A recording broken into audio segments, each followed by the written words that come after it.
La musique d'orchestre résonnait dans les salons de la Villa Beaumont comme un rappel cruel de tout ce que Raphaël avait perdu. Il observait les couples glisser sur le sol en marbre italien, leurs corps enlacés dans des valses parfaites, tandis qu'il restait immobile dans son fauteuil roulant, adossé aux rideaux de velours bordeaux qui encadraient les immenses fenêtres donnant sur la mer. 200 personnes, 200 invités de l'élite de Saint-Tropez déambulaient lors du gala de bienfaisance que sa famille organisait depuis 3 générations, mais Raphaël Beaumont ne s'était jamais senti aussi seul. À 38 ans, héritier d'un empire immobilier qui dominait la Côte d'Azur, il était entouré de flatteurs et d'opportunistes, mais invisible pour ceux qui comptaient vraiment. La femme en robe bleu marine qui lui parlait depuis 5 minutes trouva une excuse polie dès qu'elle réalisa que ses jambes ne bougeaient pas. Raphaël vit la lueur d'intérêt dans ses yeux s'éteindre, comme une bougie soufflée par le vent. Elle murmura quelque chose à propos de retrouver une amie et disparut parmi les invités, ne laissant que son parfum coûteux dans l'air. 14 mois. Cela faisait 14 mois que le monomoteur qu'il pilotait s'était écrasé au-dessus d'une zone de maquis dense en route pour le cap d'Antibes. Les médecins avaient qualifié sa survie de miracle. Raphaël, lui, appelait ça une malédiction. Les jambes qu'il avait portées sur des marathons, qui avaient dansé dans des fêtes du monde entier, qui avaient arpenté avec assurance les couloirs du pouvoir, n'étaient plus que du poids mort. 2 compagnes inutiles attachées au reste d'un corps qui fonctionnait encore parfaitement. Le pire n'avait pas été de se réveiller à l'hôpital et de découvrir qu'il ne marcherait plus jamais. Le pire fut de voir Isabelle, sa fiancée, la femme qui avait juré de l'aimer en toutes circonstances, entrer dans sa chambre les yeux rouges 3 semaines après l'accident et lui rendre sa bague en diamant. « Je ne peux pas, Raphaël. J'ai essayé, mais je n'arrive pas à imaginer ma vie comme ça. Pardonne-moi. » Elle n'attendit même pas de réponse. Elle laissa simplement la bague sur la table de chevet et sortit, ses talons résonnant dans le couloir comme une sentence finale. Après elle, il y en eut d'autres. Des femmes intéressées par le nom Beaumont, par la fortune, par les propriétés disséminées sur le littoral. Mais toutes avec le même regard, de pitié ou de malaise en remarquant le fauteuil roulant. L'une d'elles lui dit même, avec une franchise brutale, qu'elle n'était pas prête à être infirmière, comme si aimer quelqu'un en fauteuil roulant était un acte de charité et non un choix. Raphaël but une gorgée du whisky écossais qu'il tenait à la main. Le liquide ambré lui brûla la gorge, mais n'apporta pas le réconfort qu'il cherchait. Autour de lui, l'élite de Saint-Tropez célébrait. Des hommes d'affaires discutaient contrats, des mondaines exhibaient des bijoux qui coûteraient le salaire d'une famille pendant des années, et tous feignaient que cette soirée était pour la charité, alors qu'en réalité, ce n'était qu'une occasion de plus de s'afficher. Il était sur le point de demander à son chauffeur de le ramener chez lui quand il entendit le son. Pas la musique de l'orchestre, mais un rire cristallin, pur, authentique. Raphaël tourna la tête et vit une petite fille traverser le salon principal avec l'assurance de quelqu'un qui possède le monde. Elle ne devait pas avoir plus de 4 ans, portait une simple robe rouge qui contrastait avec les tenues de gala environnantes, et ses boucles cuivrées dansaient à chacun de ses pas déterminés. L'enfant ignora complètement les regards surpris des invités. Son objectif était clair. Elle marchait droit sur Raphaël. Son cœur s'accéléra pour des raisons qu'il ne pouvait expliquer. Il y avait quelque chose dans ses yeux marrons pleins d'éclat qui le rendait à la fois curieux et effrayé.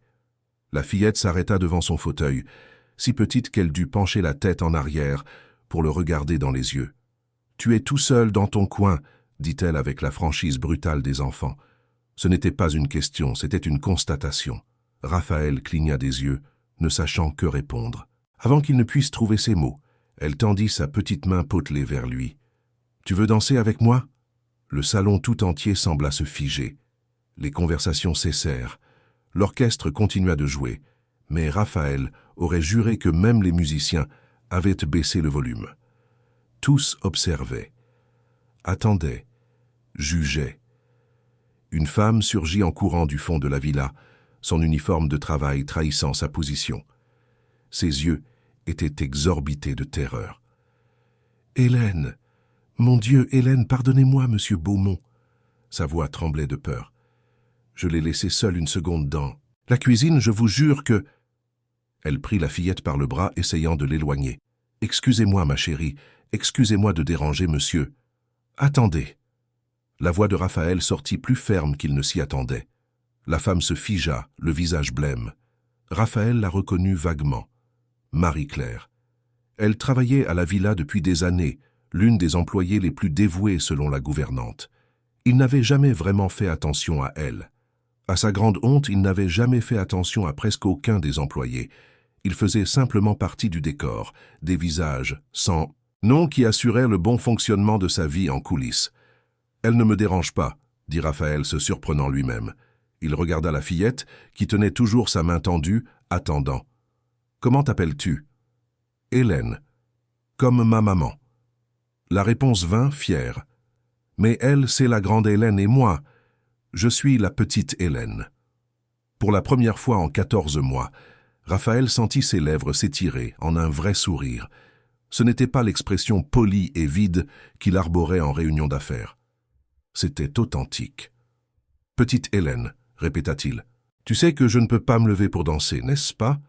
La fillette regarda le fauteuil roulant comme si elle le voyait pour la première fois. Elle haussa les épaules. « On n'a pas besoin d'être debout pour danser. Danser, c'est bouger avec la musique. » Elle se déhancha pour lui montrer. « Tu vois, tu peux faire ça assis. » Raphaël regarda Marie-Claire, qui était au bord des larmes, clairement partagée entre la fierté pour sa fille et la peur de perdre son emploi. Il vit son propre reflet dans ses yeux effrayés. Un homme puissant, craint, distant. Quand était-il devenu quelqu'un que les gens craignaient au lieu de respecter? Il tendit la main et prit la petite main d'Hélène. « Tu as raison. Allons danser. » Le choc sur le visage de Marie-Claire reflétait la surprise des 200 invités. Raphaël propulsa son fauteuil roulant vers le centre du salon, la fillette sautillant à côté de lui en riant. Quand ils arrivèrent dans l'espace libre, entre les couples qui dansaient, Hélène se mit à tourner ses boucles volant autour de son visage. Elle ne suivait aucune chorégraphie.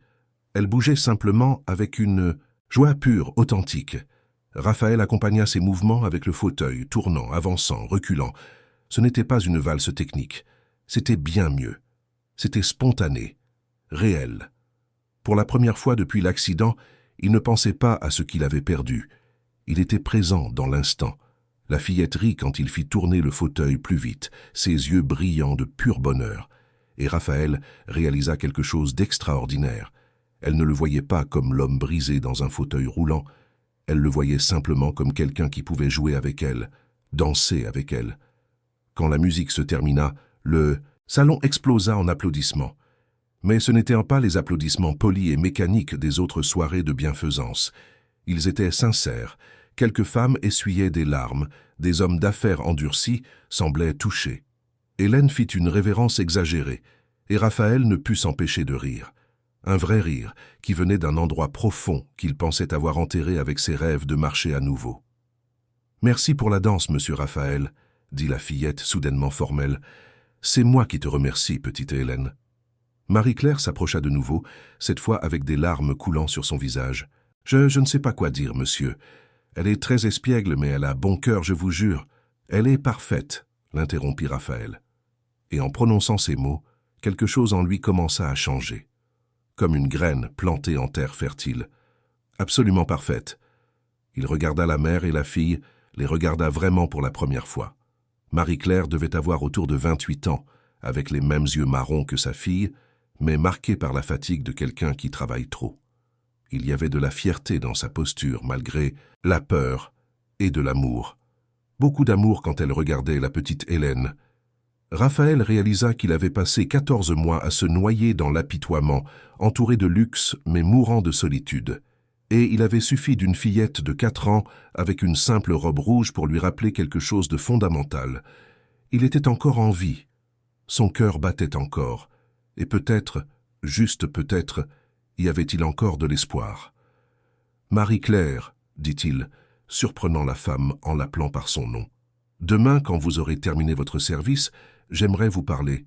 À propos d'Hélène, à propos de vous deux. » La peur revint dans ses yeux. « Je ne vais pas vous renvoyer, » assura rapidement Raphaël. « Au contraire, je veux juste discuter. S'il vous plaît. » Elle hocha la tête, encore incertaine, et prit la main de sa fille. « Viens, mon amour. » Il faut laisser monsieur profiter de la fête. Au revoir, monsieur Raphaël. Hélène fit un grand signe de la main. Tu danseras encore avec moi? Quand tu voudras, petite Hélène. Tandis que la mère et la fille disparaissaient vers le fond de la villa, Raphaël resta au centre du salon. Les invités reprirent leur conversation et leur danse, mais quelque chose avait changé de manière irrévocable. Pour la première fois depuis l'accident, Raphaël Beaumont ne se sentait plus comme un simple spectateur de sa propre vie. Il sentit que peut-être, juste peut-être, il était prêt à recommencer à vivre. Raphaël se réveilla le lendemain avec une sensation étrange dans la poitrine. Il lui fallut quelques secondes pour l'identifier comme de l'espoir. Il y avait si longtemps qu'il n'avait pas ressenti cela qu'il reconnut à peine l'émotion. Le soleil entrait par les fenêtres de la chambre principale de la villa, illuminant les meubles en palissandre et le plafond travaillé en stuc. Il se passa la main sur le visage et regarda le réveil sur la table de chevet. 10 heures du matin. Il avait dormi profondément pour la première fois depuis des mois, sans les cauchemars récurrents de l'accident. Sa routine matinale était déjà automatisée. Se transférer du lit au fauteuil roulant, passer par la salle de bain adaptée, s'habiller seul, même quand les chemises insistaient pour s'emmêler sur ses épaules. Il avait appris à tout faire sans aide, refusant l'assistance que les kinésithérapeutes et les infirmiers lui proposaient. C'était une question de fierté, peut-être stupide, mais importante pour lui. Quand il descendit enfin par l'ascenseur qu'il avait fait installer après l'accident, il trouva la gouvernante, Madame Martine, en train d'arranger les fleurs dans l'entrée principale. C'était une dame d'une 60aine d'années qui travaillait pour la famille Beaumont depuis avant la naissance de Raphaël. « Bonjour, monsieur Raphaël. Avez-vous pris votre petit déjeuner ?» Elle le traitait toujours comme s'il était encore le garçon qui courait dans les couloirs, et non l'homme d'affaires de 38 ans. « Bonjour, madame Martine. Pas encore. Marie-Claire est déjà arrivée ?» La gouvernante haussa les sourcils, surprise. Raphaël demandait rarement des nouvelles d'employés spécifiques. « Oui, elle est arrivée. Elle nettoie la bibliothèque en ce moment. Je peux l'appeler ?»« Ce n'est pas la peine. J'y vais moi-même. » Raphaël guida son fauteuil à travers les couloirs familiers. La villa Beaumont était une construction du XIXe siècle, restaurée et modernisée au fil des ans, mais conservant son charme d'époque. Plancher en larges lattes de bois, murs épais en pierre, fenêtres immenses qui laissaient entrer la brise marine. Sa famille avait fait fortune en achetant, rénovant et vendant des propriétés historiques le long de la Côte d'Azur, mais cette maison n'avait jamais été mise en vente. C'était le cœur de l'Empire. La bibliothèque se trouvait au premier étage, désormais accessible par une plateforme élévatrice que Raphaël détestait utiliser mais qui était nécessaire. Quand il arriva, il trouva Marie-Claire à genoux, en train de nettoyer les étagères inférieures des livres. Elle portait le même uniforme simple que d'habitude, les cheveux attachés en un chignon pratique. En l'entendant entrer, elle se releva rapidement, les mains tremblant légèrement. « Monsieur Beaumont, vous vouliez me parler ?» Raphaël remarqua la peur dans ses yeux et sentit une pointe de culpabilité. Quel genre de patron avait-il été pour que ses employés aient si peur d'une simple conversation? « Marie-Claire, s'il vous plaît, asseyez-vous. » Il désigna l'un des fauteuils en cuir près de la fenêtre. « Ne soyez pas nerveuse, vous n'avez rien fait de mal, au contraire. » Elle s'assit sur le bord du fauteuil, le dos droit, les mains jointes sur ses genoux.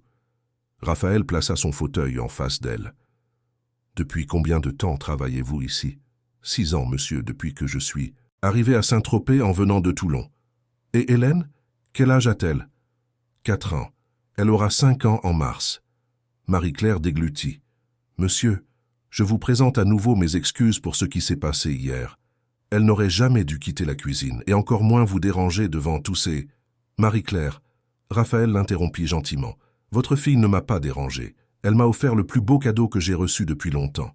Elle m'a rappelé quelque chose que j'avais oublié. » La femme cligna des yeux, confuse. « Quoi donc, monsieur ? » ?»« Que je suis encore en vie. » Le silence qui suivit ne fut comblé que par le son lointain des vagues se brisant sur les rochers de la plage. Raphaël regarda par la fenêtre, rassemblant son courage pour poser la question qui comptait vraiment. « Où habitez-vous ? » ?»« Dans le quartier des Oliviers, monsieur. De l'autre côté de la ville. Je prends 2 bus pour venir ici. » Le quartier des Oliviers. Raphaël connaissait le coin. Des maisons simples, des rues non goudronnées, des familles vivant avec le minimum. Le trajet, De là jusqu'à la villa devait prendre plus d'une heure dans chaque sens. Et le père d'Hélène? Marie-Claire baissa les yeux. Il nous a quittés quand il a appris que j'étais enceinte. Il a dit qu'il n'était pas prêt à être père. Je ne l'ai jamais revu. Raphaël sentit de la colère pour un homme qu'il n'avait jamais rencontré. Comment pouvait-on abandonner un enfant comme Hélène? Ça doit être difficile. S'occuper d'elle seule, travailler, tout gérer. On se débrouille, monsieur. J'ai une voisine qui s'occupe d'elle pendant que je suis ici. C'est une brave femme, mais elle est âgée. Et Hélène est très agitée. Pour la première fois, Marie-Claire sourit, un petit sourire mais sincère. Elle a de l'énergie à revendre. Elle adore la musique, danser, inventer des histoires. J'ai remarqué. Raphaël sourit aussi, se souvenant de la fillette tournoyant dans le salon. Marie-Claire, je vais vous faire une proposition, et je veux que vous y réfléchissiez bien avant de répondre, d'accord? Elle hocha la tête, de nouveau tendue. Cette villa a 22 chambres. Actuellement, je suis le seul à y vivre. C'est trop grand, trop vide. Madame Martine va et vient tous les jours, comme vous et les autres employés. Mais j'aimerais vous offrir une opportunité différente. Raphaël fit une pause, choisissant ses mots avec soin. J'aimerais que vous et Hélène veniez vivre ici. Dans l'aile Est, il y a une suite complète qui n'est pas utilisée depuis des années. Elle serait à vous. En échange, vous continueriez votre travail, mais vous m'aideriez aussi à gérer la maison de plus près. Ce serait un poste à plus grande responsabilité, avec une augmentation de salaire correspondante. Et Hélène aurait un endroit sûr pour jouer, n'aurait pas besoin de rester avec des voisins, pourrait fréquenter une meilleure école ici près. Marie-Claire resta complètement immobile. Ses yeux s'écarquillèrent, et elle ouvrit la bouche, mais aucun son n'en sortit. « Ce n'est pas de la charité », poursuivit rapidement Raphaël. « C'est une proposition de travail légitime. Vous êtes une employée exemplaire, Madame Martine dit toujours du bien de vous. Et moi, j'ai besoin de plus de vie dans cette maison. J'ai besoin de me rappeler que c'est un foyer, pas seulement un musée. Monsieur, je... » Marie-Claire porta la main à sa poitrine. « Je ne sais pas quoi dire. Pourquoi feriez-vous ça? À cause d'hier, à cause d'une danse ?» Raphaël réfléchit à la question. Comment expliquer qu'une fillette de 4 ans avait fait en 5 minutes ce que des mois de thérapie n'avaient pas réussi à faire? Comment dire que pour la première fois depuis l'accident, il sentait que sa vie avait encore un but? Parce que votre fille m'a vu comme une personne, pas comme un fauteuil roulant. Et parce que je veux rendre cette gentillesse de la seule manière que je connaisse, en vous donnant une meilleure opportunité. Marie-Claire se mit à pleurer. Ce n'étaient pas des larmes de tristesse, mais de soulagement, d'espoir, de gratitude. J'ai ma fierté, monsieur. Je l'ai toujours eue.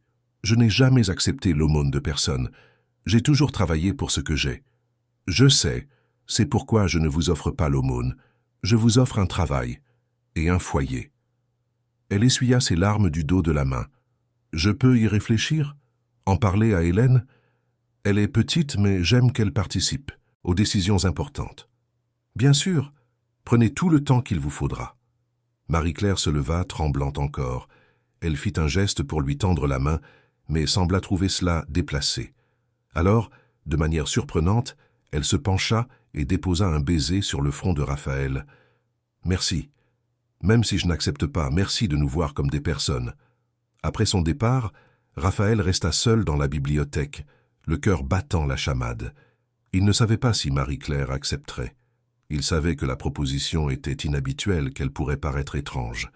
Mais pour la première fois depuis longtemps, il faisait quelque chose qui semblait juste et pas seulement pratique. Les jours suivants furent étranges. Raphaël se surprit à attendre avec impatience la réponse de Marie-Claire. Il la voyait travailler dans la maison, toujours efficace, toujours discrète, mais elle ne mentionnait pas la proposition. Il respecta son espace, ne la pressa pas. Pendant ce temps, il recommença à prêter attention à la villa d'une manière qu'il n'avait pas eue depuis des années. Il remarqua les fissures dans le stuc du couloir est, les fleurs fanées dans le jardin, les portraits poussiéreux d'ancêtres qu'il ne connaissait même pas. La maison était magnifique, mais elle mourait lentement, tout comme lui l'avait été. Une semaine après le gala, Raphaël était dans son bureau en train de réviser des contrats quand il entendit frapper doucement à la porte. Avant qu'il ne puisse répondre, la porte s'ouvrit et la petite Hélène entra, suivie d'une Marie-Claire nerveuse. « Excusez-moi, monsieur, Elle a insisté pour venir vous parler, et je n'ai pas pu... Salut, monsieur Raphaël, l'interrompit Hélène en courant vers lui. Maman a dit que tu veux qu'on habite ici, c'est vrai? Raphaël regarda Marie-Claire qui hocha timidement la tête. C'est vrai, oui. Et je pourrais avoir une chambre rien qu'à moi, avec une fenêtre? Tu pourras. Une grande chambre, avec une fenêtre et vue sur la mer. Les yeux d'Hélène s'illuminèrent. Et il y a une bibliothèque. Maman a dit qu'il y a des millions de livres. Raphaël rit. Pas des millions, mais il y en a beaucoup. Et tu pourras lire tous ceux que tu voudras. Alors j'accepte, déclara solennellement Hélène, tendant la main, pour sceller l'accord. On vient habiter ici. Marie-Claire rougit. Hélène, ce n'est pas toi qui décides de ça toute seule. Mais maman, tu as dit que je pouvais donner mon avis. Et mon avis, c'est oui. La fillette regarda Raphaël avec ses yeux immenses. Tu es gentil, et c'est triste d'être tout seul dans une si grande maison. On peut te tenir compagnie. Raphaël serra sa petite main, sentant une boule dans sa gorge. J'adorerais avoir votre compagnie. Marie-Claire soupira, mais un sourire flottait sur ses lèvres. Alors c'est décidé. On accepte, monsieur Beaumont. Et je vous promets que vous ne le regretterez pas. J'en suis certain. Et Marie-Claire? Oui, monsieur? Vous pouvez m'appeler simplement Raphaël. Si nous allons vivre dans la même maison, trop de formalités, c'est étrange. Cette nuit-là, pour la deuxième fois en des mois, Raphaël dormit en paix, et pour la première fois depuis l'accident, il attendait le lendemain avec impatience. Le déménagement eut lieu un samedi après-midi ensoleillé. Marie-Claire arriva à la villa avec 2 valises usées et une boîte en carton remplie de jouets d'Hélène. C'était tout ce qu'elle possédait. Raphaël observa depuis la terrasse pendant que Madame Martine les aidait à porter leurs affaires dans la suite de l'aile est, ressentant un mélange de satisfaction et de tristesse. Satisfaction de pouvoir aider, tristesse en réalisant le peu qu'elles avaient. Hélène explorait chaque recoin de sa nouvelle chambre comme une aventurière découvrant un trésor. Ses cris de joie résonnaient dans les couloirs longtemps silencieux. « Maman, maman, regarde! Il y a une baignoire, une vraie baignoire! Et le lit est géant. On peut mettre 10 Hélène dedans. » Raphaël sourit en entendant l'enthousiasme de la fillette. Il avait fait préparer la chambre spécialement pour elle. Des rideaux rose pâle, un petit bureau pour dessiner, des étagères à la bonne hauteur pour qu'elle puisse atteindre les livres. C'étaient de petits détails, mais importants. Marie-Claire apparut à la porte du bureau quelques heures plus tard, les yeux rouges. « Ça va ?» demanda Raphaël, inquiet. « Ça va, c'est juste que... » Elle s'éclaircit la gorge. « Hélène n'a jamais eu de chambre à elle. On a toujours dormi ensemble dans un lit simple. La voir, si heureuse, c'est trop. Vous le méritez, vous méritez bien plus. » Elle sourit encore gênée par tant de gentillesse. « Je venais vous demander pour le dîner. Qu'est-ce que tu aimerais manger? On peut décider ensemble, et je suggère qu'à partir d'aujourd'hui, nous dînions tous dans la salle à manger. Moi, toi et Hélène. Manger seul, c'est déprimant. » Marie-Claire hésita. « Tu es sûr? Je peux te servir et ensuite manger avec Hélène dans la cuisine. J'en suis absolument certain. Nous sommes 3 personnes à vivre, dans cette maison. Ça n'a aucun sens de manger séparément. » C'est ainsi que commença la nouvelle routine. Les premiers jours, Marie-Claire était visiblement mal à l'aise de dîner à la table en acajou qui pouvait accueillir 12 personnes. Elle mangeait en silence, les yeux baissés, répondant aux questions de Raphaël par des monosyllabes. Mais Hélène n'avait pas de telles inhibitions. « Raphaël, tu savais que je sais compter jusqu'à 100? Tu veux voir? 1, 2, 3, 4... Hélène, n'embête pas Mons. Raphaël, l'interrompait Marie-Claire. Elle ne m'embête pas du tout. J'adorerais écouter. Et Raphaël adorait vraiment. Le bavardage de la fillette comblait les espaces vides qu'il avait créés autour de lui ces derniers mois. Peu à peu, Marie-Claire commença à se détendre. Les conversations pendant le dîner devinrent plus naturelles. Raphaël découvrit qu'elle avait un sens de l'humour sec et intelligent, qu'elle adorait lire mais avait rarement le temps, qu'elle rêvait un jour de faire des études pour devenir enseignante. « Pourquoi enseignante ?» demanda-t-il un soir. « Parce que je vois comment l'éducation change des vies. Hélène est dans une petite école publique, mais les maîtresses font des miracles avec le peu qu'elles ont. J'aimerais être comme ça, faire une différence. » Tu fais déjà une différence, pour Hélène, pour moi. Elle rougit, changeant rapidement de sujet. Les semaines passèrent et la villa commença à reprendre vie. Hélène transforma le jardin en son parc privé. Elle courait entre les arbres centenaires, jouait à cache-cache avec les statues, inventait des histoires rocambolesques sur des princesses qui vivaient là. Raphaël commença à passer plus de temps hors de son bureau. Il accompagnait Hélène dans le jardin, lui racontant des histoires sur la villa Beaumont, sur ses grands-parents qui avaient bâti l'empire immobilier, sur l'histoire de Saint-Tropez. La fillette absorbait tout, les yeux écarquillés. « Et tu auras des enfants un jour, Raphaël ?» demanda-t-elle avec la franchise brutale des enfants. La question le prit au dépourvu. Il resta silencieux, un moment. « Je ne sais pas, petite Hélène. »« Peut-être pas. »« Pourquoi pas? Tu serais un papa super. Tu sais raconter des histoires et tu ne te fâches pas quand on pose des questions. » Raphaël sentit un pincement au cœur. Avant l'accident, lui et Isabelle avaient parlé d'avoir des enfants. Elle en voulait 3. Il en voulait autant qu'il en viendrait. Maintenant, l'idée semblait lointaine, impossible. C'est compliqué. Les adultes disent toujours ça quand ils ne veulent pas expliquer. Hélène croisa les bras. « Ma mère aussi, elle dit ça. » Raphaël rit malgré la mélancolie. « Tu as raison, laisse-moi reformuler. J'aimerais avoir des enfants, mais il faut que je trouve la bonne personne d'abord, et ce n'est pas facile. Tu pourrais sortir avec ma maman. Elle est belle et elle cuisine bien. » Raphaël faillit s'étouffer. « Hélène? Quoi? C'est vrai? Et elle te regarde quand elle croit que tu ne la vois pas. » Avant que Raphaël ne puisse répondre, Marie-Claire apparut dans le jardin. « Hélène, c'est l'heure du bain. On y va. »« Oh, maman, je parlais avec Raphaël. »« Maintenant. Et arrête de l'embêter. » Tandis qu'Hélène courait vers la maison en se plaignant, Marie-Claire se tourna vers Raphaël.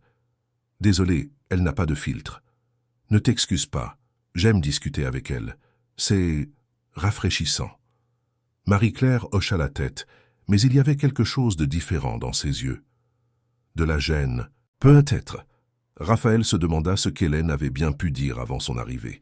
La vérité, c'est que Raphaël avait commencé à remarquer Marie-Claire d'une manière différente. La façon dont elle souriait quand elle pensait que personne ne la regardait. Le soin avec lequel elle traitait chaque objet de la maison, même les plus simples. La patience infinie avec Hélène. La force silencieuse qui émanait d'elle. Elle était belle, réalisa-t-il. Pas de la beauté évidente et polie des mondaines qui fréquentaient en ses fêtes. Belle d'une manière naturelle, authentique. Quand elle attachait ses cheveux en queue de cheval pour nettoyer les fenêtres. Quand elle s'asseyait avec Hélène le soir pour lire des histoires, sa voix douce résonnant dans les couloirs. Quand elle riait d'une bêtise dite par sa fille, ses yeux se plissant en demi-lune. Raphaël chassait ses pensées dès qu'elles apparaissaient. Marie-Claire travaillait pour lui. Il y avait une dynamique de pouvoir qui rendait tout intérêt romantique inapproprié, voire dangereux. Il ne voulait pas qu'elle se sente pressée ou mal à l'aise, pas après tout ce qu'elle avait déjà traversé.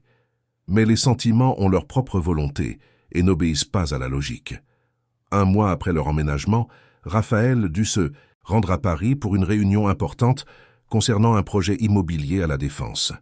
Il ne devait s'absenter qu'une nuit, mais pour la première fois depuis longtemps, il se sentit réticent à quitter la villa.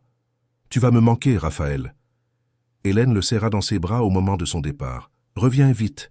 Je reviens demain soir, promis. » Marie-Claire était plus réservée. « Bon voyage. Si tu as besoin de quoi que ce soit, n'hésite pas à appeler. » À Paris, la réunion fut productive. Les investisseurs étaient enthousiastes, mais Raphaël eut du mal à se concentrer. Il se surprit à vérifier son téléphone attendant des messages.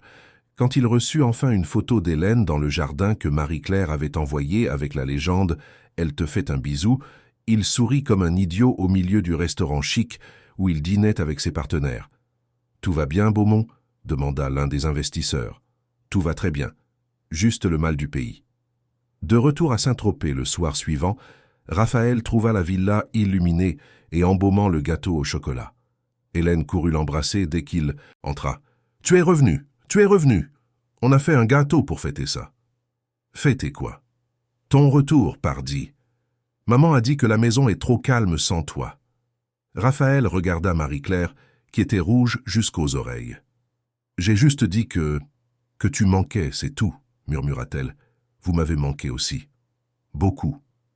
Le regard qu'ils échangèrent ne dura que quelques secondes, mais il était chargé de quelque chose de nouveau. Quelque chose de dangereux et d'excitant à la fois. Cette nuit-là, après qu'Hélène se fut endormie, Raphaël et Marie-Claire restèrent à discuter sur la terrasse.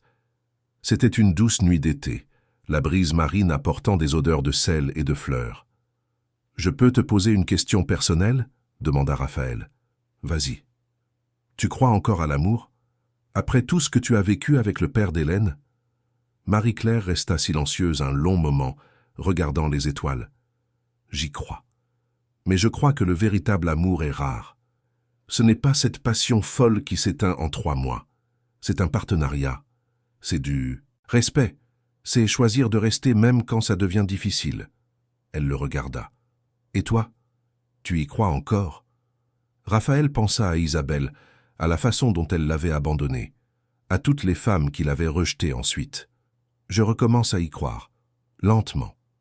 À cause d'Hélène, à cause de vous deux. » Le silence qui suivit fut confortable, mais aussi chargé de possibilités non dites. Raphaël savait qu'il était en train de tomber amoureux. Pas de l'idée romantique de sauver quelqu'un, mais de la femme réelle en face, de lui, de sa force, de sa gentillesse, de son intelligence. Mais il avait peur de tout gâcher, peur qu'elle n'accepte que par gratitude, peur d'être rejeté à nouveau. Pour l'instant, décida-t-il, il serait patient. Il continuerait d'être un ami, un patron juste, une compagnie agréable, et il attendrait de voir où cela les mènerait. Ce que Raphaël ne savait pas, c'est que Marie-Claire luttait avec des sentiments très similaires, et qu'ils étaient tous les deux sur le point de découvrir que parfois, l'amour arrive quand on s'y attend le moins, et de la manière la plus improbable qui, soit, 3 mois après l'emménagement de Marie-Claire et Hélène à la villa, la vie de Raphaël avait complètement changé. Il se levait tôt non pas parce qu'il avait des obligations, mais parce qu'il voulait prendre son petit déjeuner avec Hélène avant qu'elle n'aille à l'école. Il s'intéressait de nouveau aux affaires familiales, participant activement aux réunions, proposant de nouveaux projets. Ses associés disaient qu'il semblait être une autre personne. « Tu es différent, Raphaël », lui dit son cousin Théo lors d'une visioconférence, plus léger. « Qu'est-ce qui s'est passé ?» Raphaël regarda par la fenêtre de son bureau et vit Hélène jouer dans le jardin avec Marie-Claire. Elle riait de quelque chose qu'il ne pouvait pas entendre. « Je me suis souvenu de vivre au lieu de simplement exister. » Mais tout n'était pas simple. Plus il passait de temps avec Marie-Claire, plus il devenait difficile de prétendre que ses sentiments n'étaient que de l'amitié ou de la gratitude. Il se surprenait à l'observer quand elle ne regardait pas. Il remarquait les petits détails, comme la façon dont elle se mordillait la lèvre inférieure quand elle était concentrée, ou comment elle fredonnait doucement en arrangeant les fleurs. Marie-Claire aussi semblait différente, plus détendue, plus ouverte. Elle avait commencé à partager davantage sur sa vie, ses rêves.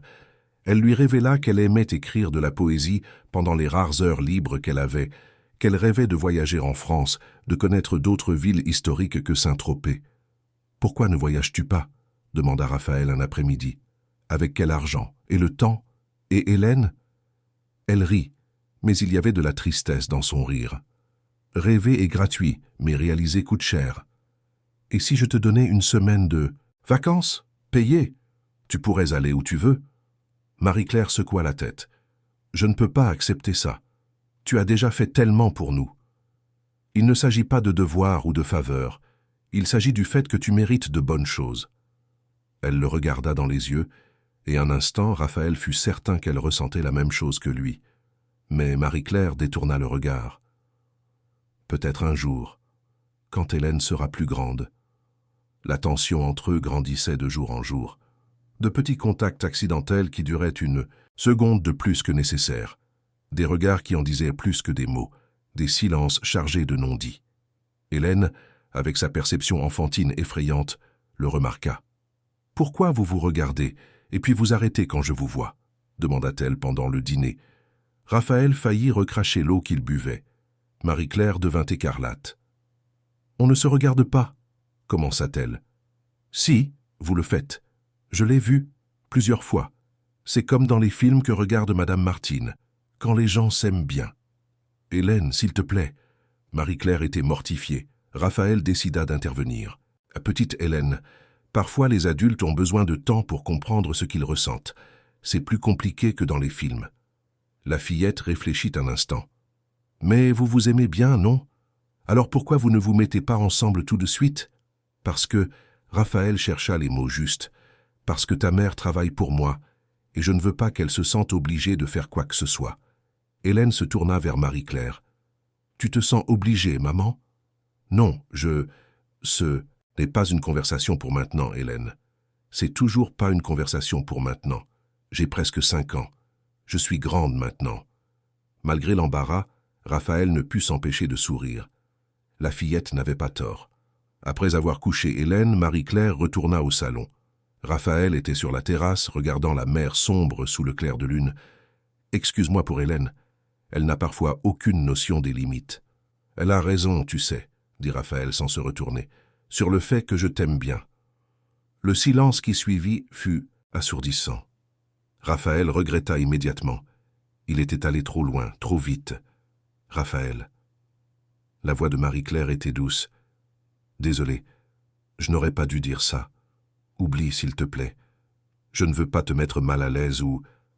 Je t'aime bien aussi. » Raphaël fit pivoter son fauteuil si vite qu'il faillit renverser le verre de vin posé sur la petite table à côté. Marie-Claire se tenait sur le seuil de la terrasse, les bras croisés, les yeux brillants.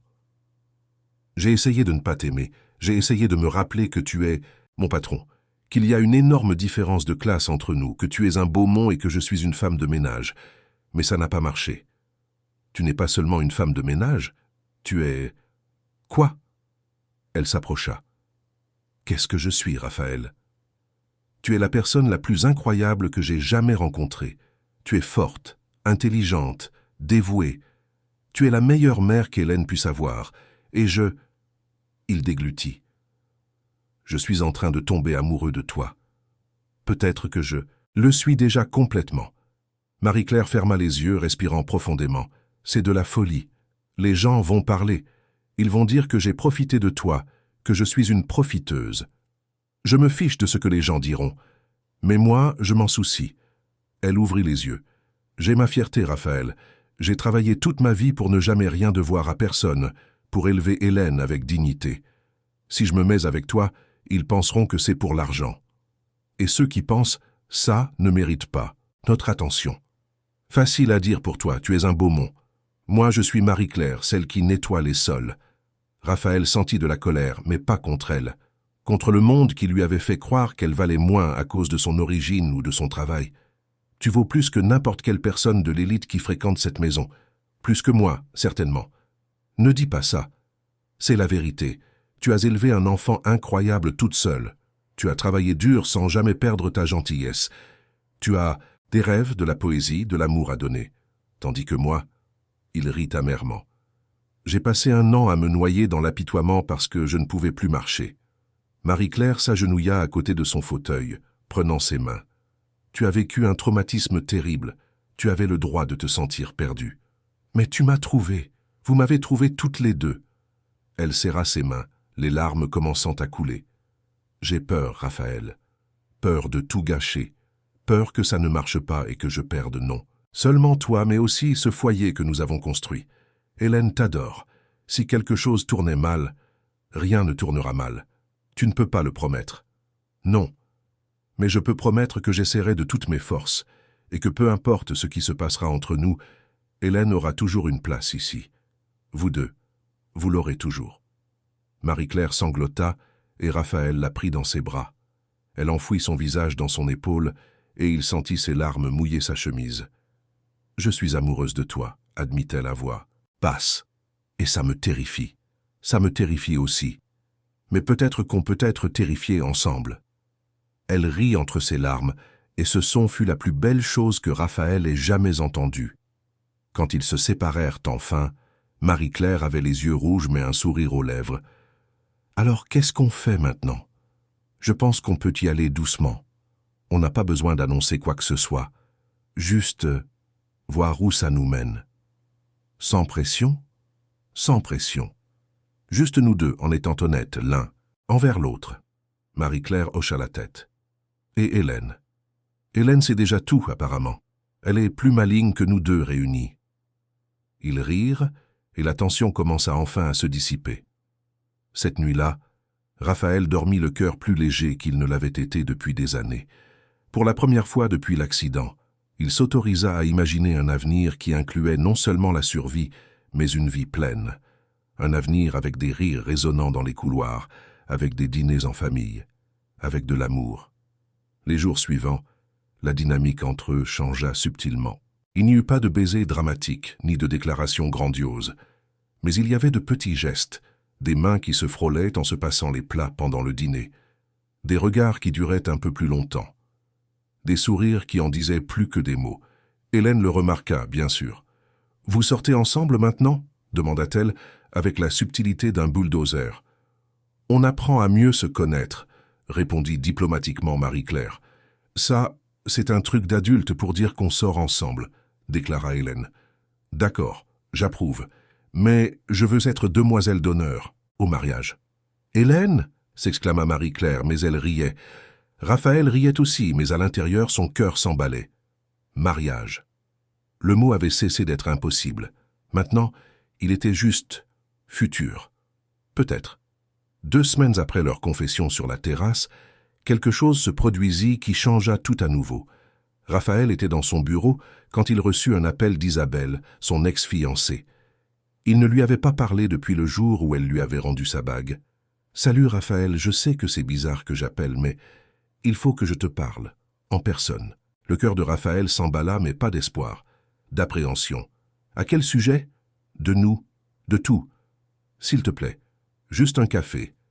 J'ai fait une terrible erreur. » Raphaël regarda par la fenêtre et vit Marie-Claire et Hélène dans le jardin, en train de planter des fleurs.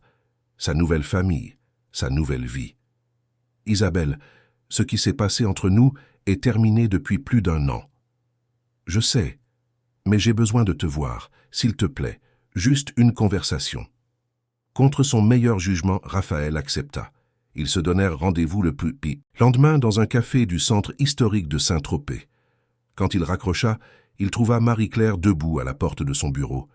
D'après son expression, elle avait entendu la conversation. « C'était ton ex-fiancée » demanda-t-elle calmement. Raphaël hocha la tête. « Elle veut me parler.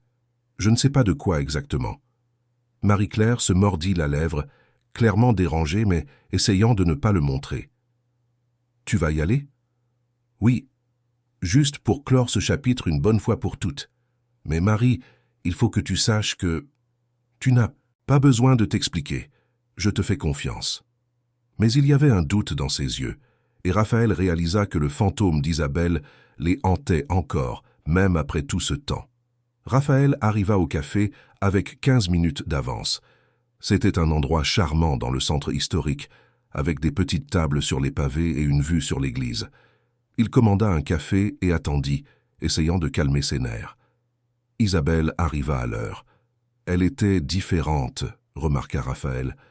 Plus mince, avec de légers cernes sous un maquillage impeccable.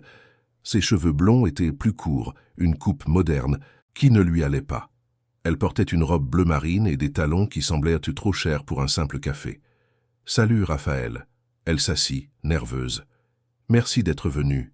Isabelle. » Il hocha la tête, gardant une voix neutre. « Tu as dit que tu avais besoin de me parler. » Elle fouilla dans son sac, sortant et remettant des choses sans raison. Un tic nerveux que Raphaël connaissait bien. « Je ne sais pas par où commencer. C'est plus difficile que je ne l'imaginais. Commencer par le début, ça marche. Souvent. » Elle prit une profonde inspiration. « J'ai fait une erreur, la plus grande erreur de ma vie. Quand je t'ai quitté à l'hôpital, quand je t'ai rendu la bague, j'avais peur. J'étais terrifié. On allait se marier 3 mois plus tard. On avait toute cette vie planifiée et soudain tout a changé. J'ai paniqué. » Raphaël but une gorgée de son café, attendant. Il savait qu'il y avait plus. « Ma mère n'a pas aidé. Elle n'arrêtait pas de me dire que j'étais trop jeune pour assumer une telle responsabilité, que ta vie serait compliquée, que je méritais mieux. Et je l'ai écouté. Je l'ai cru. » Isabelle essuya une larme qui coulait. « Mais j'avais tort, sur toute la ligne. Isabelle, laisse-moi finir, s'il te plaît. Elle prit sa main sur la table. Raphaël ne la retira pas, mais ne répondit pas non plus à son geste. « Je t'aime, Raphaël, je n'ai jamais cessé. J'ai essayé d'aller de l'avant, je suis sorti avec d'autres hommes, mais aucun n'était toi. Aucun ne me connaissait comme toi. Et j'ai réalisé que j'avais fait l'erreur de ma vie en t'abandonnant quand tu avais le plus besoin de moi. » Raphaël retira doucement sa main. « Pourquoi me dis-tu ça maintenant, après plus d'1 an ? Parce que j'ai enfin eu le courage, et parce que j'ai entendu dire que tu allais bien, que tu sortais de nouveau, que tu étais différent. Et j'ai pensé que peut-être, juste peut-être, tu pourrais me donner une seconde chance. Recommencer. » Raphaël resta silencieux un long moment, digérant l'information. Une partie de lui, celle qui gardait encore de la rancœur, voulait lui dire des mots durs, lui rappeler la douleur qu'elle avait causée, l'humiliation. Mais il avait changé. Il n'était plus cet homme amer. « Isabelle, je te pardonne. Vraiment. Tu as eu peur. Tu as mal réagi, mais je comprends. C'était un moment difficile pour tout le monde. » Ses yeux s'illuminèrent d'espoir. « Alors tu... » « Mais non, nous n'allons pas recommencer. » L'espoir mourut aussi vite qu'il était apparu. « Raphaël, s'il te plaît, j'ai changé. J'ai mûri. Je sais que j'ai été égoïste. Mais maintenant, il ne s'agit pas de savoir si tu as changé ou non. Il s'agit du fait que j'ai changé, que ma vie est complètement différente maintenant. » « Différente comment ?» Raphaël hésita. Il n'était pas prêt à parler de Marie-Claire, pas à Isabelle. Mais il n'allait pas mentir non plus. « J'ai trouvé le bonheur, le vrai, celui qui ne dépend pas du fait de marcher ou non, d'être parfait ou non. Et je l'ai trouvé avec des personnes qui m'acceptent exactement comme je suis. » Isabelle pâlit. « Tu es avec quelqu'un ?»« Oui, ou du moins, j'essaie de l'être. Et elle est incroyable. » « Qui est-ce ? Je la connais ? Ça n'a pas d'importance. Ce qui importe, c'est que tu mérites de trouver quelqu'un qui te rende heureuse aussi. Mais cette personne, ce n'est pas moi. Plus maintenant. » Isabelle se mit à pleurer pour de bon, sans se soucier de son maquillage qui coulait. « J'ai tout gâché, j'ai gâché la meilleure chose que j'avais. » Raphaël eut pitié d'elle, mais pas le genre de pitié qui fait revenir sur ses pas. C'était la pitié qu'on ressent pour quelqu'un qui a pris une mauvaise décision et doit maintenant en assumer les conséquences. « Tu iras bien, Isa, tu trouveras quelqu'un qui te convient. Mais tu dois arrêter de regarder en arrière. » Elle hocha la tête entre 2 sanglots, prenant une serviette pour s'essuyer le visage. « Elle a beaucoup de chance. J'espère qu'elle le sait.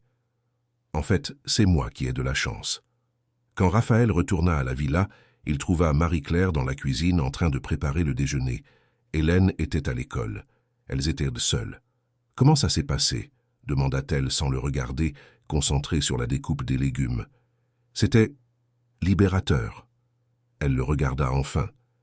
Elle voulait revenir, te demander une seconde chance. Marie-Claire arrêta de couper, le couteau suspendu en l'air. « Et toi, qu'as-tu dit ?» Raphaël guida son fauteuil jusqu'à elle.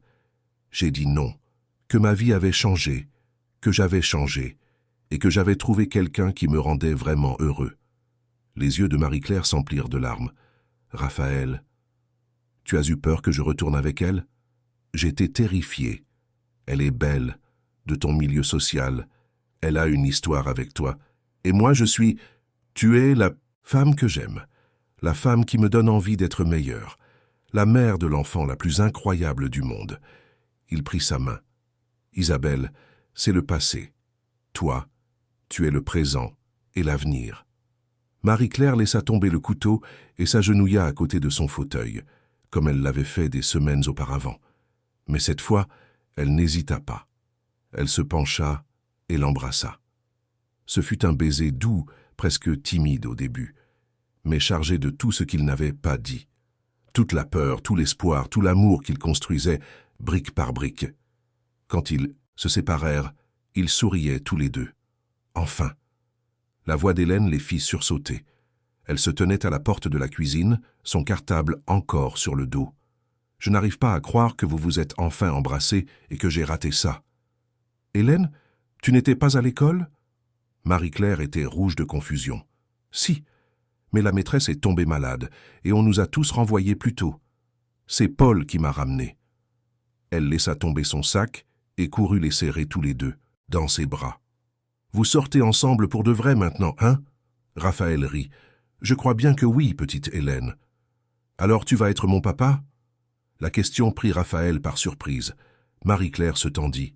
Hélène, ce n'est pas comme ça que ça marche, commença-t-elle. Mais Raphaël l'interrompit. J'adorerais être ton papa, Hélène, si tu m'acceptes. La fillette le serra si fort qu'elle faillit le faire basculer de son fauteuil. J'accepte, j'accepte. Maintenant j'ai une vraie famille. Marie-Claire pleurait et riait en même temps, et Raphaël sentit son cœur si plein qu'il crut qu'il allait exploser. Mais leur bonheur allait être mis à l'épreuve. Car 3 jours plus tard, à la fête d'anniversaire des 5 ans d'Hélène organisée à la villa, Isabelle apparut sans y être invitée. La fête était magnifique. Marie-Claire avait décoré le jardin avec des ballons colorés, il y avait une table remplie de gâteaux et de friandises, et une quinzaine d'enfants de l'école d'Hélène couraient sur la pelouse. Madame Martine passait des chansons entraînantes, et Raphaël s'amusait à regarder Hélène et ses amis jouer. Puis, Isabelle apparut au portail.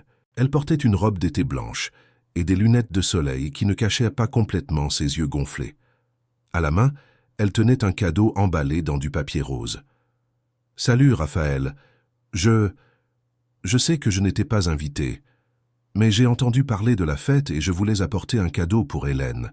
Je sais qu'elle est importante pour toi. » Marie-Claire, qui servait le gâteau, se figea en voyant Isabelle. Les autres mères d'élèves commencèrent à chuchoter. Tout le monde à Saint-Tropez connaissait l'histoire de Raphaël et Isabelle. Raphaël guida son fauteuil jusqu'au portail. « Isabelle, qu'est-ce que tu fais ici? S'il te plaît, je veux juste donner le cadeau et partir. Je promets de ne pas causer de problème. » Avant que Raphaël ne puisse répondre, Hélène arriva en courant. « Qui es-tu » demanda-t-elle avec la franchise des enfants. « Je suis une vieille amie de Raphaël. Je t'ai apporté un cadeau. Joyeux anniversaire. » Hélène prit le cadeau, curieuse, mais regarda Raphaël pour demander la permission. « Tu peux l'ouvrir, Hélène. » C'était une poupée très chère, du genre de celle qu'Hélène avait toujours voulu, mais que Marie-Claire n'avait jamais pu lui acheter. Les yeux de la fillette s'illuminèrent. « Ouah, merci, madame. » Isabelle sourit, mais c'était un sourire triste. « De rien. Prends bien soin de Raphaël, d'accord? Il est spécial. » Puis elle tourna les talons et partit, laissant Raphaël confus et Marie-Claire visiblement ébranlée. La fête continua, mais la joie avait un peu diminué. Quand tout le monde fut parti et qu'Hélène s'endormit, épuisée par ses jeux, Raphaël et Marie-Claire purent enfin parler. « Elle t'aime encore, » dit doucement Marie-Claire, « mais je ne l'aime plus. C'est toi que j'aime. Elle peut t'offrir des choses que je ne peux pas. Une vie sans complications, une acceptation sociale. Marie, arrête. Tu parles comme si j'allais choisir un statut social plutôt que le véritable amour. Mais les gens nous jugeront toujours. Ils diront que j'ai grimpé l'échelle sociale sur ton dos, que j'ai profité de toi. » Raphaël prit son visage entre ses mains. « Alors qu'ils le disent, je ne vis pas pour les gens. Je vis pour moi, pour toi, pour Hélène. Et quiconque n'accepte pas ça peut sortir de ma vie. » Marie-Claire l'embrassa et dans ce baiser, il y avait de la gratitude, de l'amour et une promesse silencieuse. Mais aucun des deux ne remarqua Hélène, debout dans l'escalier, qui observait. La fillette avait tout entendu. Et dans son esprit de 5 ans, elle élaborait un plan pour s'assurer que personne ne sépare sa nouvelle famille. 1 an s'était écoulé depuis la soirée du gala de bienfaisance qui avait tout changé. La villa Beaumont était de nouveau prête pour une fête, mais cette fois c'était quelque chose de beaucoup plus intime et spécial. Raphaël avait organisé un dîner pour célébrer le premier anniversaire de l'emménagement de Marie-Claire et Hélène à la villa. Juste eux 3, une famille. La table était dressée sur la terrasse avec vue sur la mer, des bougies flottantes créaient une atmosphère magique et Madame Martine avait préparé les plats préférés de chacun. Hélène était en extase dans sa nouvelle robe, un cadeau de Raphaël, et n'arrêtait pas de tourner pour voir sa jupe voler. « Je ressemble à une princesse, Raphaël » demanda-t-elle pour la 10e fois. « Tu ressembles à la plus belle princesse de Saint-Tropez » répondit-il, également pour la 10e fois, sans se lasser de la question. Marie-Claire descendit les escaliers et Raphaël sentit son cœur manquer un battement. Elle portait une simple robe bleu marine, les cheveux lâchés tombant sur ses épaules. Pas de bijoux, Pas de maquillage lourd, pas d'artifice. Juste elle, naturellement magnifique. « Ouah, maman, tu es magnifique !» s'exclama Hélène. « Tu es parfaite !» acquiesça Raphaël en lui tendant la main. Le dîner fut parfait. Ils parlèrent de l'année écoulée, des changements, des moments spéciaux. Hélène raconta ses cours de danse classique qu'elle avait commencés 3 mois plus tôt grâce à Raphaël. Marie-Claire parla de sa formation en ligne en sciences de l'éducation qu'elle suivait, également soutenue par lui. « Je n'aurais jamais pensé que ma vie pourrait être comme ça », dit doucement Marie-Claire, les yeux brillants. « Il y a 1 an, je nettoyais ce sol en rêvant d'une vie meilleure pour Hélène. Je n'aurais jamais imaginé que je la trouverais ici, avec toi. La vie a une drôle de façon de nous surprendre, dit Raphaël. J'étais convaincu que ma vie s'était terminée avec cet accident, que je ne serais plus jamais heureux. Et puis une fillette de 4 en m'a demandé de danser. Hélène, qui était trop silencieuse, se leva soudainement. En parlant de danser. « Raphaël, tu peux danser encore avec moi? Comme cette nuit-là » Raphaël sourit. « Bien sûr que je peux, petite Hélène. » Ils se dirigèrent vers l'espace ouvert de la terrasse. Madame Martine, qui observait de loin avec un sourire, mit une musique douce. Hélène se mit à tourner comme elle l'avait fait 1 an auparavant, mais ses mouvements étaient maintenant plus gracieux, résultat de ses cours de danse. Raphaël l'accompagna avec son fauteuil, et ils tournoyèrent sous les étoiles. Quand la musique se termina, Hélène se tourna vers Marie-Claire. « Maintenant, c'est ton tour, maman. » Marie-Claire hésita, comme toujours. « Hélène, je ne sais pas. » Mais Raphaël lui tendait déjà la main. « Tu m'as appris un jour que la danse est une question de cœur, pas de jambes. Viens danser avec moi, Marie. » Elle prit sa main, les yeux embués de larmes. Raphaël l'attira près de lui, et ils commencèrent à bouger doucement. Ce n'était pas une danse technique, mais c'était la leur. Ils guidaient le fauteuil tandis qu'elle se déplaçait à ses côtés, leurs mains enlacées, leurs corps proches. « Je t'aime, » murmura Raphaël. « Je t'aime aussi. » Et puis, sous le regard ému d'Hélène et de Madame Martine, ils s'embrassèrent. Un baiser long, doux, plein de promesses.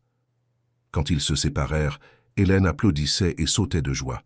« Ça veut dire que vous allez vous marier ?» demanda-t-elle, pleine d'espoir. Raphaël regarda Marie-Claire, qui rougissait en riant. « Hélène, c'est quelque chose que... »« Oui, » l'interrompit Raphaël. « Oui, nous allons nous marier, si ta mère accepte. » Marie-Claire eut le souffle coupé. « Raphaël, tu ne peux pas simplement... » Il sortit une petite boîte de sa poche. Il avait prévu de le faire plus tard, à l'abri des regards, mais le moment semblait trop parfait pour l'ignorer. « Marie-Claire, tu m'as sauvé quand je pensais qu'il n'y avait plus de salut. Tu m'as montré que la vie valait la peine d'être vécue, peu importe les circonstances. Toi et Hélène avez apporté de la lumière dans cette maison vide. Vous m'avez rappelé que je suis plus que mes jambes, plus que mon nom de famille, plus que mon compte en banque. Et je veux passer le reste de ma vie à te le rendre. Veux-tu m'épouser » Marie-Claire pleurait ouvertement maintenant. Elle regarda Hélène, qui hochait frénétiquement la tête, l'encourageant à accepter. Mais les gens, qu'est-ce qu'ils vont dire? Qu'ils disent ce qu'ils veulent. Tu es mon choix, mon amour, ma famille. Elle tendit une main tremblante et Raphaël y glissa la bague, une alliance en or blanc avec un petit diamant. Simple, mais élégante, exactement comme elle. Oui, 1000 fois oui. Hélène cria de joie et sauta dans leurs bras, créant un enchevêtrement de câlins, de baisers et de larmes de bonheur. Madame Martine pleurait aussi, s'essuyant les yeux avec son tablier. Le mariage fut fixé 6 mois plus tard. Marie-Claire voulait quelque chose de petit et d'intime, et Raphaël respecta son souhait. Seulement 30 invités, principalement des employés de la villa devenus des amis, quelques membres de la famille de Marie-Claire venus de Toulon, et son cousin Théo, le seul parent de Raphaël, qui soutenait vraiment leur relation. La cérémonie eut lieu dans le jardin de la villa, à l'endroit même où Hélène jouait tous les jours. Hélène était la demoiselle d'honneur, comme elle l'avait exigé depuis le début, portant une robe rose qui la faisait ressembler à une princesse de conte de fées. Quand Marie-Claire apparut, marchant dans le jardin, Raphaël sentit des larmes couler sur son visage. Elle portait une simple robe blanche, sans voile ni fioriture, juste des fleurs dans les cheveux. Et elle était radieuse. Pendant les vœux, Raphaël se tourna vers Hélène. « Hélène, C'est toi qui as tout commencé, quand tu as eu le courage de me demander de danser, alors que tout le monde ne voyait en moi qu'un homme en fauteuil roulant. Et aujourd'hui, je veux te faire une promesse à toi aussi. » Il prit sa petite main. « Je promets d'être le meilleur père possible, de te protéger, de soutenir tes rêves et d'être toujours là quand tu auras besoin de moi. Tu acceptes ?» Hélène pleurait, chose rare pour cette fillette toujours joyeuse. « J'accepte, et je promets d'être la meilleure fille aussi. » Il n'y avait pas un œil sec dans l'assistance. 2 ans après le mariage, Raphaël était dans le jardin, observant Marie-Claire et Hélène planter un nouveau parterre de roses. Le soleil d'un après-midi d'été dorait la scène, la rendant si parfaite qu'elle semblait peinte. Marie-Claire était enceinte de 6 mois, une fille qu'ils avaient décidé d'appeler Aurore. Hélène était ravie à l'idée d'être grande sœur et avait déjà décoré la moitié de la chambre du bébé avec ses dessins. Raphaël pensa à tout ce qui s'était passé depuis cette nuit du gala, l'accident qui l'avait presque détruit, les rejets qui lui avaient fait croire qu'il valait moins parce qu'il était en fauteuil roulant, l'isolement, l'amertume, le sentiment que sa vie s'était arrêtée à 36 ans, et puis une fillette de 4 ans avec une simple robe rouge avait tout changé. Il pensa à Isabelle, qui avait finalement tourné la page et épousé un médecin à Paris. Ils s'étaient croisés une fois après le mariage de Raphaël, et elle lui avait dit quelque chose qu'il n'oublierait jamais. « Je t'ai perdu parce que je cherchais la perfection. Tu as trouvé l'amour parce que tu as accepté l'imperfection, la tienne et la sienne. Je crois que c'est la différence entre les gens qui trouvent le bonheur et ceux qui passent leur vie à le chercher. » Marie-Claire s'approcha interrompant ses pensées. « À quoi tu penses ?» demanda-t-elle en s'asseyant sur le banc à côté de son fauteuil. « À la chance que j'ai. Tu dis toujours ça. Parce que c'est toujours vrai. » Il prit sa main, caressant son ventre arrondi de l'autre. « Il y a 1 an et demi, j'étais un homme riche mais misérable. J'avais tout et je n'avais rien. Et tu m'as montré que la vraie richesse ne se trouve pas dans les maisons ou l'argent. Elle se trouve dans l'amour, » compléta Marie-Claire en posant sa tête sur son épaule. « Et dans la famille, et dans les secondes chances, et dans les petites filles courageuses qui n'ont pas peur de tendre la main à des inconnus tristes dans les fêtes. » Hélène courut vers eux, couverte de terre. « Regardez, les roses qu'on a plantées le mois dernier commencent à pousser. Ce sera magnifique quand Aurore naîtra. Elle aura un jardin plein de fleurs. » Raphaël regarda sa famille, la femme qu'il aimait, la fille qu'il avait choisie, et le bébé à venir. Il pensa à tous les chemins que sa vie aurait pu prendre, tous les « et si » qu'il avait hantés si longtemps. Et s'il n'avait pas survécu à l'accident? Et si Isabelle n'était pas partie? Et si Hélène n'était pas apparue à cette fête? Et si Marie-Claire avait refusé sa proposition?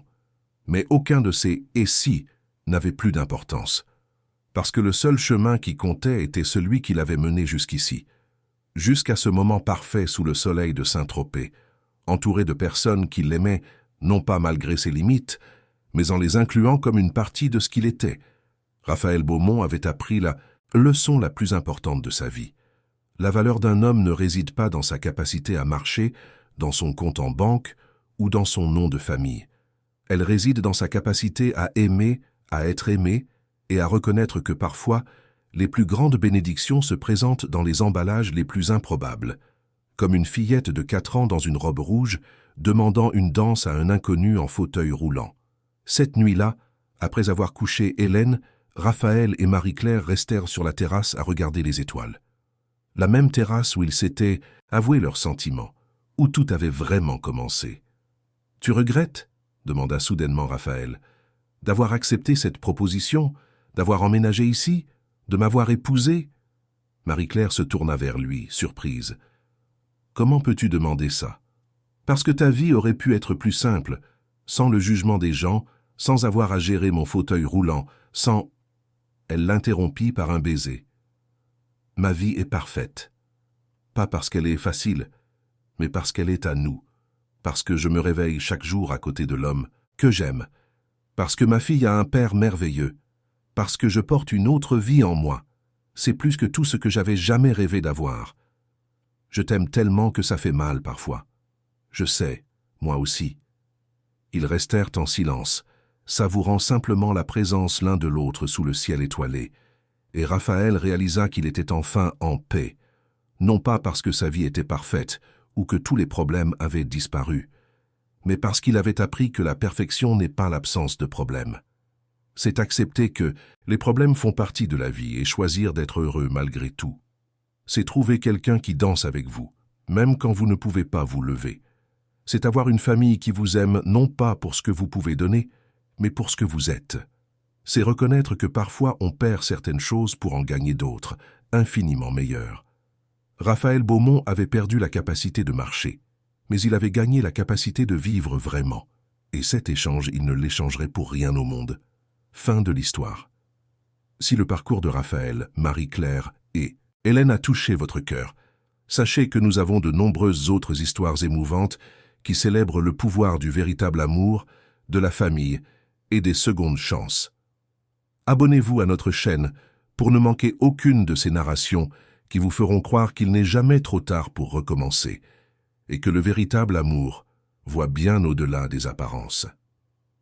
Laissez un like si vous croyez aussi que le bonheur se trouve dans les petites choses et les gestes sincères. Et dans les commentaires, racontez-nous.